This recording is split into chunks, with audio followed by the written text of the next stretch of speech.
Hey, hello everyone, and welcome to the part of reference presentation.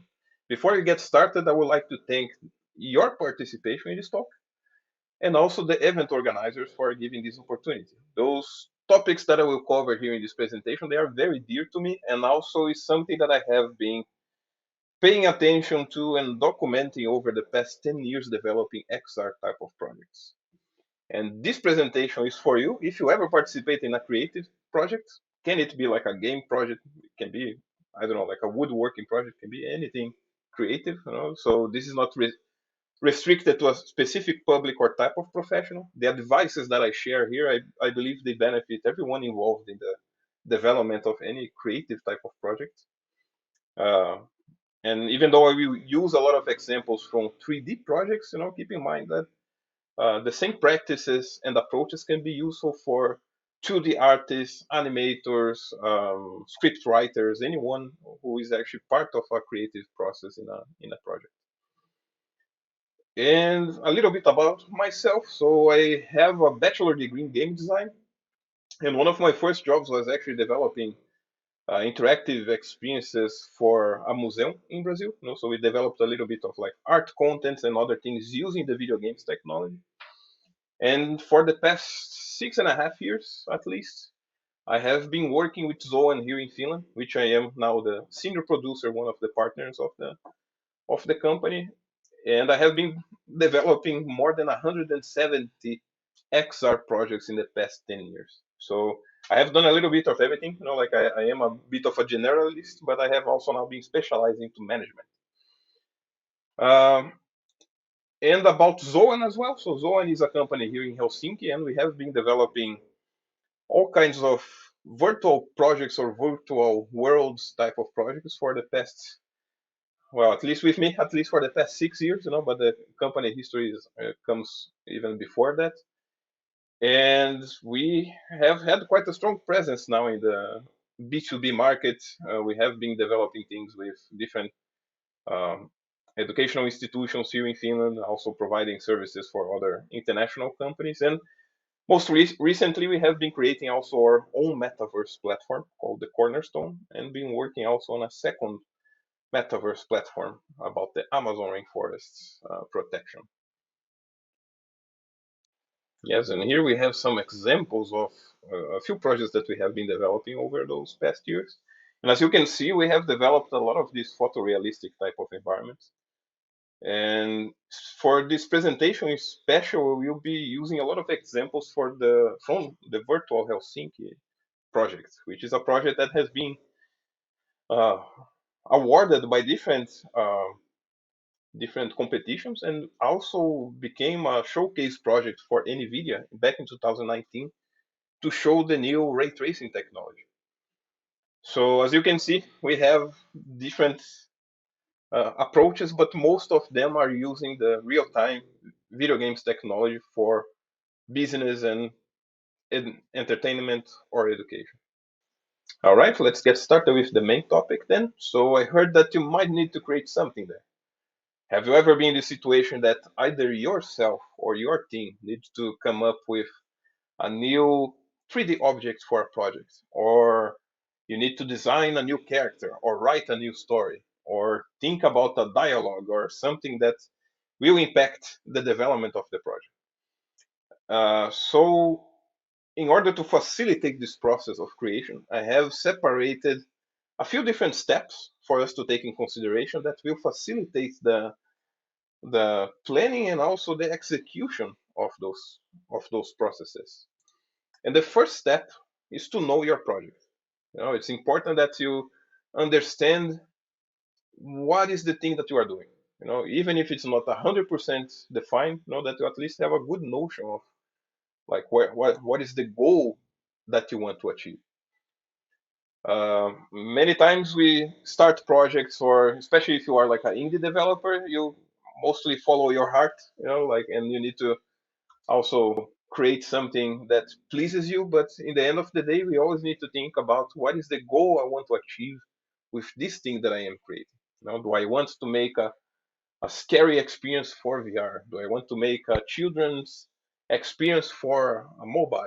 You know, do I want to make, I don't know, like a video game that the whole family can play together. You know, of course, there are subjective and objective type of goals, but it's good that you at least try to figure them out and discuss about this with the team or with your manager if you are in a bigger team there. Because knowing this information, knowing exactly where the project will be presented, how it will be presented, and the feelings that you want people or the experience you want people to have will help you a lot also to narrow down the scope for the production, and also will facilitate about the information gathering you need to to create something new.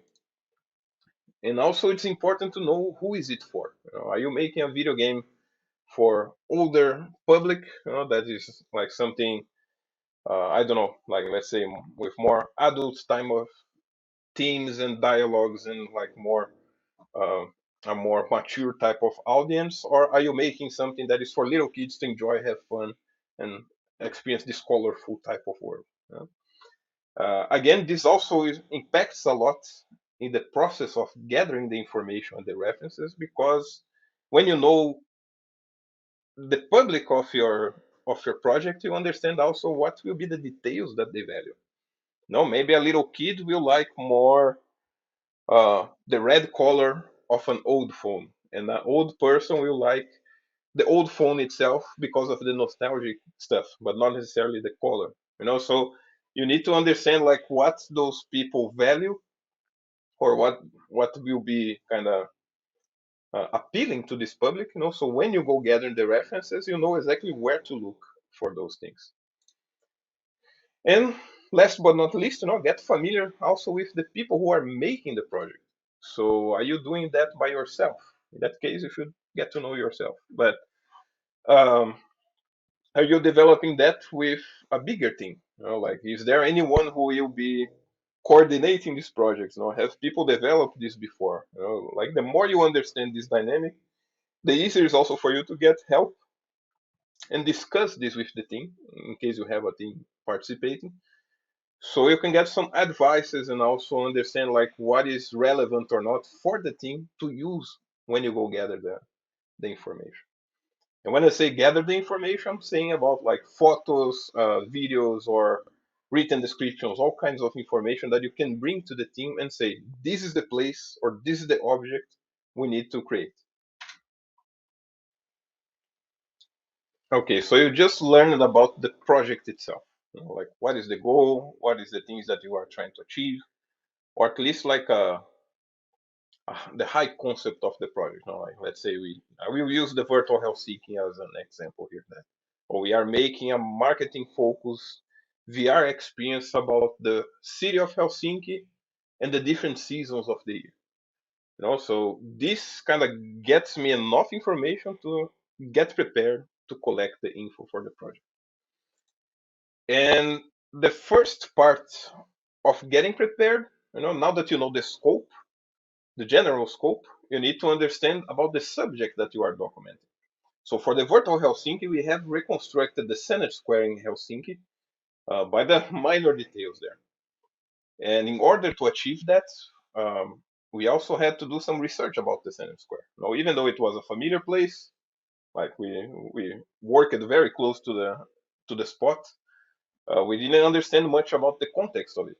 So it's important that you get to know like what's the history of this place, what is relevant about this place, is there anything that is worth showing more about this place than other parts of it. And an important help for this was also to check the local museums and other institutions that could contain information about the place. So if you go to the Helsinki City Museum, you can see not only the maquette of the city, how it used to be back in the 1800s, but also you get more information about the cultural aspects of the city and other things. So you get to know again, like why is this important? The second thing is to know the location. So for example, we can see that the Senate Square is quite close to the train station. So this already facilitates a lot, because if you need to go there to take photos, like if you already know what to take photo from, it's important that you understand how to get there.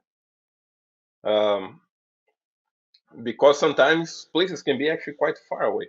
In the example of the project we are doing about the Amazon rainforest, it was in the middle of nowhere. Like we had to take a plane, then a boat. No, actually we had to take two planes. One for Brazil from to go to Brazil, another one to go to the Amazon, then take a boat for like half an hour to reach the village that was close to the spot that we needed to reconstruct in 3D. Also, like it's important that you know how hard it is to access this place and also how populated is this area, so you understand what is the best time to go there, what do you need to take with you, and also even if it's a safe place. So like, can you use your camera there? Will you get mugged? Like, can you even take photos of the place? Like in the case of the Senate Square, you can't fly drones there anymore. Like all those heritage and government places, they are protected now by a no-fly zone. So imagine if you go there with your drone ready to take photos, but then you are surprised by this. It's important that you understand also this situation, so you plan ahead and like execute the job better. And also, it's important to know your hardware. Like if you are taking photos of the Helsinki Cathedral, is your mobile phone enough? Can you take like a more low-end type of camera like this one, to take photos of the statues and the details that will be on the roof of the cathedral? Or should you take maybe like a camera that has like a better zoom so you can actually get to the details without much effort and actually come back home with all the information you need?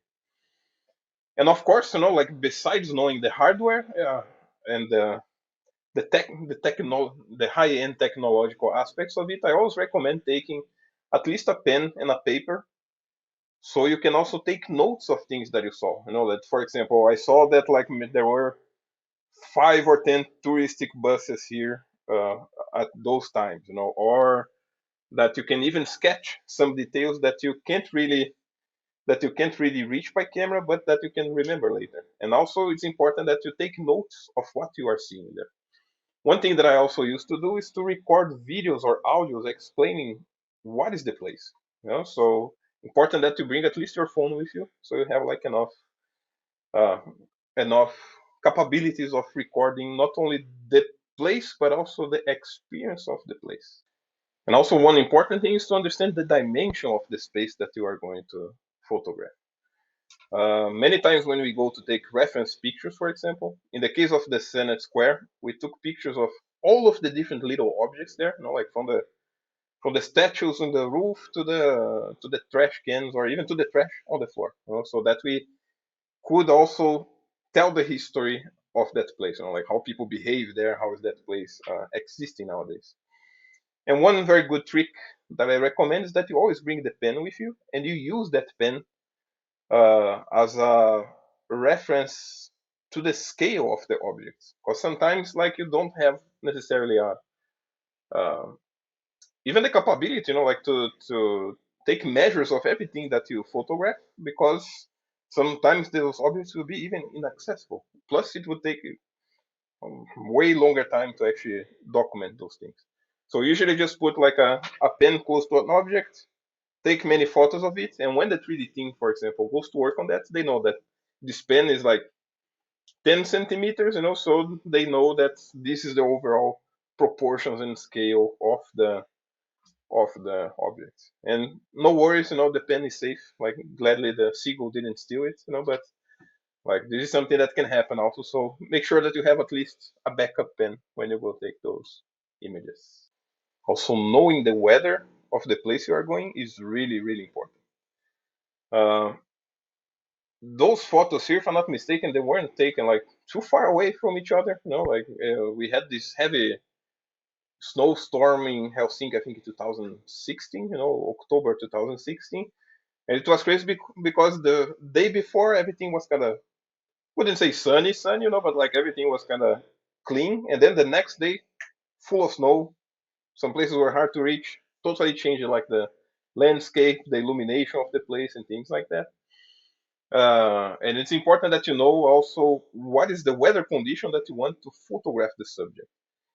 Usually, I recommend like overcast days are your friends, like to take photographs for references or documenting places, because Then you have a more balanced lighting there, and like it's easier to take photos or even create like photogrammetries of things. Um, but sometimes, like if you have rain or snow, it can even become a hazard depending on where you go. So make sure that you are prepared, that you are safe. And of course, like if you want to take a photo of the Senate Square covered in snow, then make sure that you check the time and go there, because one thing is to take references for the production of the subject itself, like I want to make a 3D model of the church. And the other thing is to take photographs about the context or the situation of the place. So like I want to make an experience about the Senate Square during the snowstorm. So like that changes a bit the dynamics there. And also super important to know your seasons. This is something that I recommend a lot, especially here in Finland, that like the seasons are very distinct from each other. So um, of course this will change also the lighting settings and even the accessibility of some places. Like for example, if you are going to this island, it's easier to access that island during the winter time because you can just walk through the ice and reach that place. But you can't do that in other seasons. And at the same point, especially here in the Nordics, that the vegetation changes so much, it's easier to take photos of objects in the early spring or the beginning of the autumn when it's not raining too much, because those are the times that there is not much vegetation in the trees, like you can see here. So you can actually get details of objects or buildings behind the trees much more easier. So if you want to do a photogrammetry of those things, like I totally recommend reserving some time to actually explore those seasons. Usually people say it's the most boring time of the year, that everything's dead and like no color at all, but I see that as a perfect opportunity to document everything I want to develop that year. And last of it, like know yourself. It's important that you also understand your limits. So if you are going to document a cold place, go prepared, like unless you are like this Iceman, so also important to stay hydrated. Like I have been hours and hours and hours photographing places outside in the cold, in the sun, in the rain, in the snow, and like it's super important that you take breaks, that you also respect yourself, so you can enjoy that place and even take some time, like to like when you take a break, you also take some time to understand the location that you are or the subject that you are documenting. So try not to be so hectic about it, that like, oh, you just take photos of everything or like take notes on everything, and you don't actually live the thing that you are documenting. And last of it, like of course, have fun. It's a good opportunity to go outside and enjoy and get to know those different locales. Okay, so now that you already have prepared yourself, like you know what you want to do, you know how to get to the place, you know what to take with you, you know what to expect of the place. Let's start collecting the data. So my suggestion, like this is a very important lesson that I learned when I was doing a 3D project for this uh, visually impaired people. So we did like an audio description project many years ago. I learned the importance of contextualizing the subjects for the audience. Like sometimes this contextualization will come as something subtle in the experience, but for the team who is producing that, you need to make sure that you have the context of the place, and that's the importance of getting the macro scale of the place. So if I want to do the church itself, I need to understand, like where is the church located? Like what is the neighborhood around it? Like what is the scale and the feeling that the church gives, like when we see that. Like if you have ever been to Helsinki, this is a huge building. Like it really draws the attention, and we know that's a public space there. So it's important that you understand, like the place itself. Uh, then also important not to overlook the micro details. That like let's say like you made the documentation of the church. Like you gather photos of, oh, here's the square, here's the building, here's the whole place. Then you can start focusing on small details there. Like it's the small details that actually make the difference when you make a good 3D project, for example. Of course, it depends on the art style that you are following, but if you want to make like a hyper realistic reconstruction of places. It's those little objects, these little nuances that actually give that feeling of naturality. That like just like in the real world, we have many random things happening, many different variations of color, different variations of shapes and things like that. So my general recommendation is that like if you take a photo of the wall of the building, that then you start documenting. Like here's a photo of the wall, here's a photo of the window, a photo of the panel, a photo of the hinge, the screws, and then the microbe that is on top of that. Because when your team or yourself go back to access this information later, like you will know exactly where is that window located on the wall, or where is that hinge located on the window.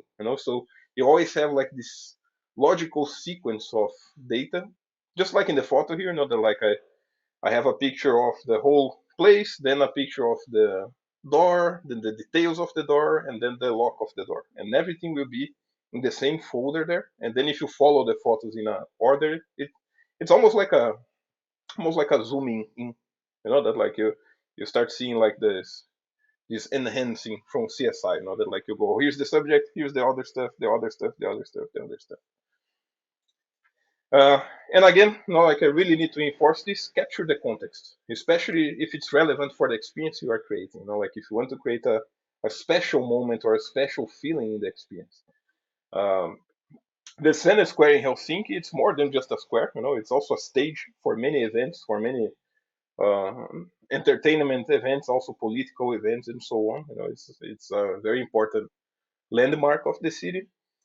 So not only we documented the architectural details, but we also documented the society details there. Like what people used to do, how people hang out, what do the tourists go to do there, like what kind of events are there. And this gives a lot of references if you want to make um, different things happening in the project. So like I know that these many people can fit in that square, or people usually organize on these things, or even I noticed that like people are interested by those details when they visit the real place. Also, it's really important to get this context not only for the project, but again for the team, because the other people who will be creating the 3D modeling of this, they not necessarily will be able to visit the square. When we did the Virtual Helsinki project, we had some people here in Helsinki creating some of the models, but the great majority of the team was located in Brazil. So it's super important that like we provide them and digest to them as much as we can about the context. All right, moving forward, it's important to remember that there is no such thing as too much reference. Like if you took already 10 photos of a place, like make sure that you take more. It's important that uh, you come home with as many references, many material that you can gather when you visit some place, or about an object, or about anything that you want to document. Because even if you don't understand yet, like why is this detail important, it will probably make more sense later to someone else on the team, or it will become also a opportunity to expand the level of details of that project, or expand even the experience itself. And this is super important also when the scope is not so clear, so that oh, let's make the Senate Square in Helsinki, but we still don't know exactly which event we will create there. So like when you need to create this event, that you see like, oh, actually I want people to be on this side of the Senate Square. Then, for example, we have the details of those places, so people can see that better, or that we can expand the level of visuals of that place. And especially for the art team who will be working on this later, like sometimes you might not have the little detail of the door or the facade of some building that the artist will do right now, but then they can find those details through other photos, other contents, other videos, and any footage that you actually gather of that place. And also, again, use as many medias as you can for your advantage. Like 360 photos and videos are super important to give this context of the place. Like they give also like the feeling of the place. People can see how is the overall feeling there. Like how does the place behaves. And also taking audio or videos help for so people can also have the the audio of the place. That like they can hear like, oh, this is actually a noisy place, or this is a very silent place, or this is, I don't know. There's also your own description of the place that you can say, oh, I am here in this place. Here's the square. There are people doing this kind of activities. It seems that this is important, and you can always revisit those things, so you don't have to travel back again to the place to gather information.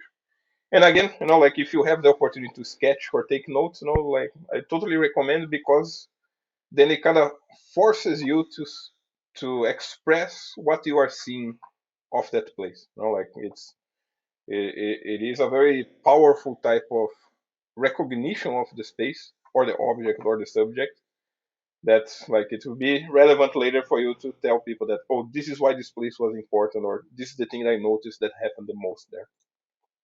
And most importantly, like pay attention to the place. Like if you are going to the Senate Square to take photos, be there or be square. Like make sure that you are paying attention, that you are observing the surroundings, uh, that you are aware of everything there. Because you will be the main representative of the subject.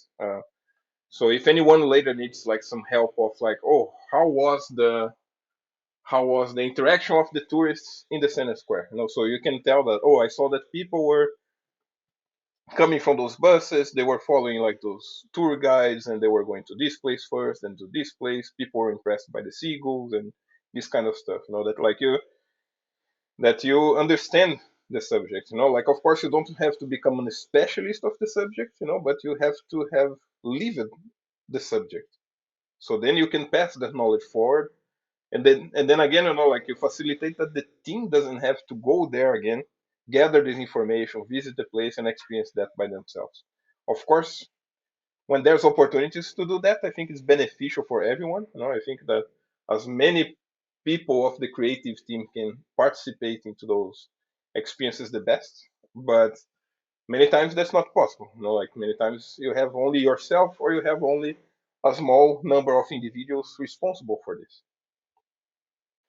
Okay, so we have seen first what is the project about, that we understand. Oh, we are making an experience about the Senate Square.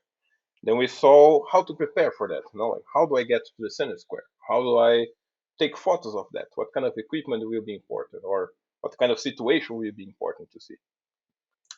And then on the last step, we saw how to document and collect those references, how to gather this knowledge about the place. And now maybe one of the most crucial parts is to understand how to organize those information, because this will be the most crucial thing for either yourself to find and remember things that you have experienced there, but most especially that your team will be able to access this information in a clear and also meaningful way. So moving forward here, it's important again to know your team. Like is it an organized team? How do they access this information usually? How experienced they are? Like if you send a photo of a building, will they be able to fully 3D model that from a single photo, or do they need like other kind of materials, other kind of references? And also super important to know if there's anyone who will be responsible for this organization, so that you can digest this information better and pass that forward to that person. And of course, like if you are working alone, it's important that you understand yourself. Like what's the best approach for me to find things. Like some people know better how to find things in a more messy desk, let's say. Other people need to have everything like very tidy there, very organized to actually get the information. So whatever works for you the best, but make sure that if you are dealing with more people, that you find like what's the best solution for them as well. My main approach for folders and formats, so let's say that like I went to the Center Square, took literally thousands of photos of all the different objects, all the different buildings, the places, the people. Like I took 360 images, drone footage, recorded videos. Anyway, like anything that I could have gotten there. So usually what I do in my project is that I have a folder, a main folder for the project. So let's say this is the virtual Helsinki project.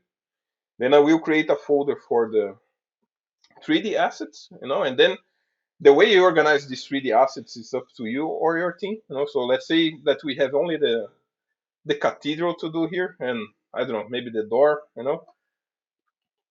I would separate them by like, oh, this is the cathedral building, and then inside the cathedral building, I would put all the files relevant for that building itself. So I will have a file for a folder for the 3D files.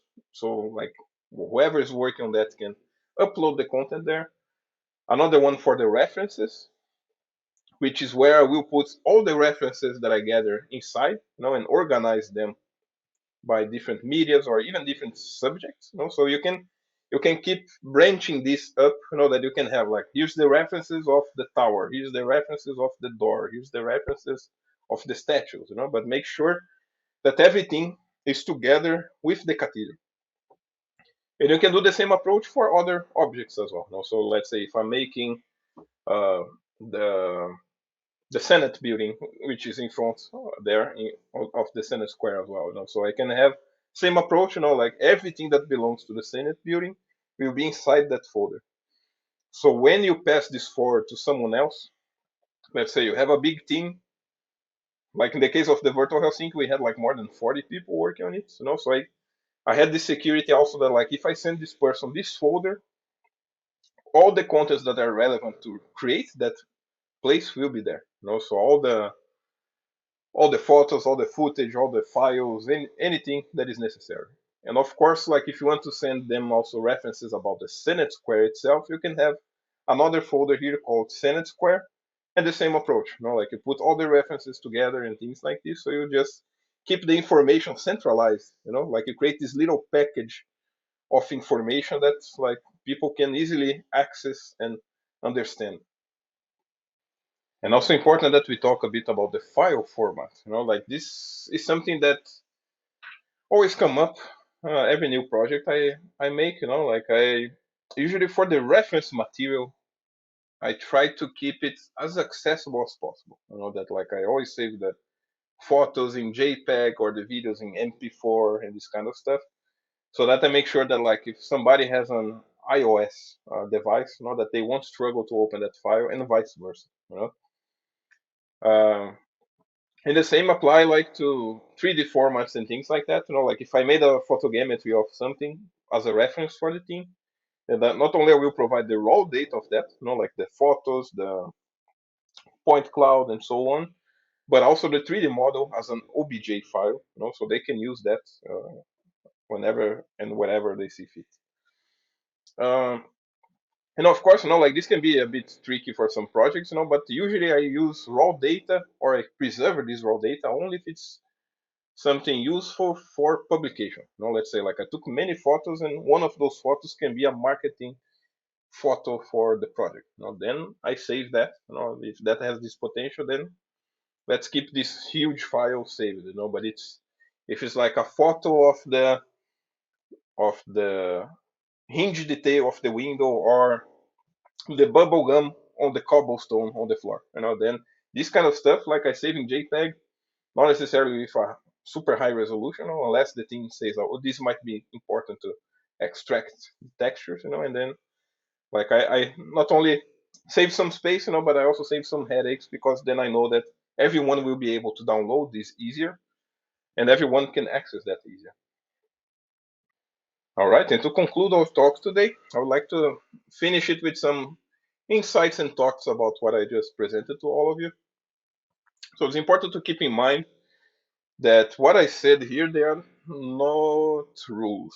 They are not written in stones, but they are actually a collection of best practices that I have noticed and done myself over those past years developing projects of all sizes with people from different cultures and different technologies, different subjects, different clients, different companies, and so on. And I noticed that many of those approaches they work well for all of those cases. But it's also important that you understand that maybe some of them will not be the best for you or your team, but that there might be other approaches that will help you. So it's important that you are flexible enough, that you adapt and overcome the situation, so you make the flow of the information steady enough. Also, super important to keep it accessible, and like I can't reinforce this more. It's not only about finding the information, but actually understanding the information. So people know that like, oh, it's not just a building, but it's actually like part of this cultural place in the city, for example. That like they understand the importance of that, because that will open like new perspectives of them and will make them look like for other details that are relevant for the production. And again, like this kind of matches super well with what I just said, but the context is super important, because the context not only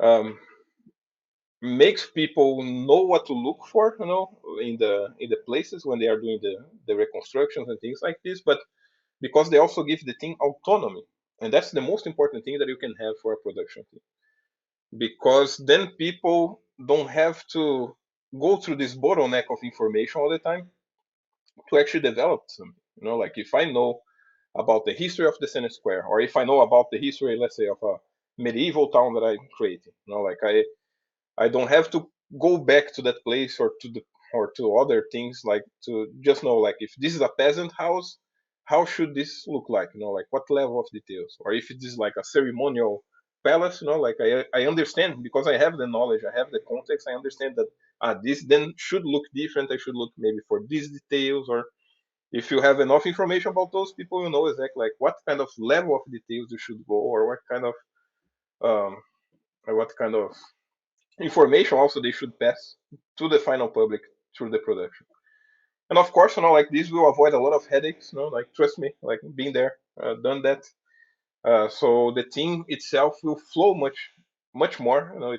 The work will flow much more easier also, and you facilitate for everyone the production. Like again, as I said, like you are basically removing a bottleneck for the information there. So everyone, once this information is processed and digested, they can follow their own way to reinforce that, like to enrich that themselves.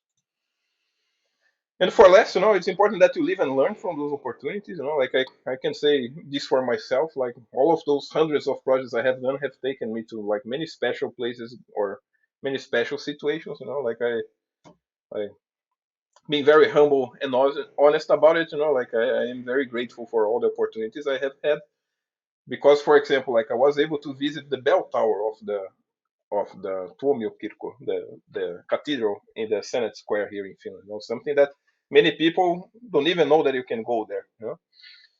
Or that we visited this, that we shared some, we shared some oranges with this family in the Amazon rainforest when documenting things for the project there. Like this type of moments, not only they are personally very significant and important, like they will open like new perspectives for you, like it will show you new realities, but they will also be very important later for your professional aspect as well. Because the more you experience, the more you know those situations, the more you understand like what is important to look for. Like sometimes the place is not important because of the place itself, but because of the people, because of what happens there. And this type of emotions, this type of situations, like they are like a total game changer for creating anything. All right, I could be talking about all of these histories and all of those practices here for hours. Like if you want to have more knowledge about these, or even share like some advices, or have a chat, or share a pizza or something, like please feel free to reach me out. And hope you enjoyed. Hope that like this information will be relevant not only for you, but also like for your team and your projects. And hope to see you guys in the next event.